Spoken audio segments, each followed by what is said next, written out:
موجود ہیں اور اس کے آرکیٹیکچر کا بغور معائنہ کر رہے ہیں۔ آپ کو یہ بھی بتاتے چلیں کہ وزیر اعظم محمد شہباز شریف کے ہمراہ اس وقت وزیر خزانہ مفتاح اسماعیل اور وفاقی وزیر خواجہ آصف بھی موجود ہیں ان کے وفد میں اس 2 روزہ دورے کے دوران، اور اس وقت انہیں ازبکستان کی اعلیٰ قیادت کی طرف سے اس مزار کا دورہ کروایا جا رہا ہے۔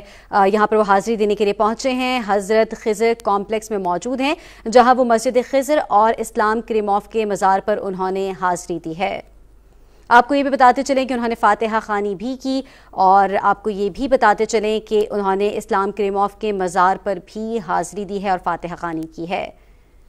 اہم خبر ناظرین، لائیو مناظر اس وقت آپ ملاحظہ کر سکتے ہیں۔ وزیر اعظم کی ازبکستان کی اعلیٰ قیادت کے ہمراہ مسجد خضر اور اسلام کریموف کے مزار پر حاضری کے مناظر اس وقت آپ ملاحظہ کر سکتے ہیں۔ وزیر اعظم محمد شہباز شریف کے ہمراہ وفاقی وزراء مفتاح اسماعیل اور خواجہ آصف بھی موجود ہیں۔ 2 روزہ دورہ ہے ان کا ازبکستان کا، جس کے دوران ان کے اہم دورے بھی متوقع ہیں۔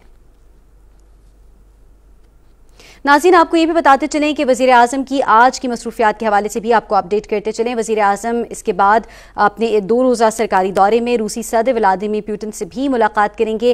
اس کے علاوہ ترکی کے صدر رجب طیب ایردوان سے بھی ان کی ملاقات متوقع ہے۔ اس کے ساتھ ساتھ ان کی دیگر سربراہان مملکت سے بھی ملاقاتوں کا سلسلہ آج جاری رہے گا۔ انتہائی مصروف دن ہے جو ان کا آج اور کل ایکسپیکٹڈ ہے۔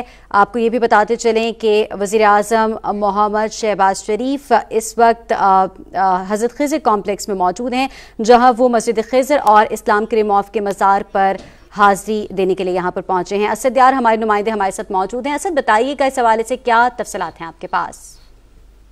جی، وزیر اعظم محمد شہباز شریف شنگھائی تعاون تنظیم کے صوبہ اجلاس میں شرکت کے لیے جو ہے وہ سمرقند میں موجود ہیں، اور ہوائی اڈے سے سیدھے ہی وہ اسلام کریموف جو ازبکستان کے بانی رہنما ہیں ان کے مزار پر انہوں نے حاضری دی۔ یہ مزار جو ہے وہ سمرقند میں ہی ہے اور خضر کمپلیکس میں ہے۔ یہیں پر ایک فن تعمیر کی ایک بہترین شاہکار ہے مسجد خضر، وہ بھی وہیں پر اسی کمپلیکس میں موجود ہے، اور وزیر اعظم نے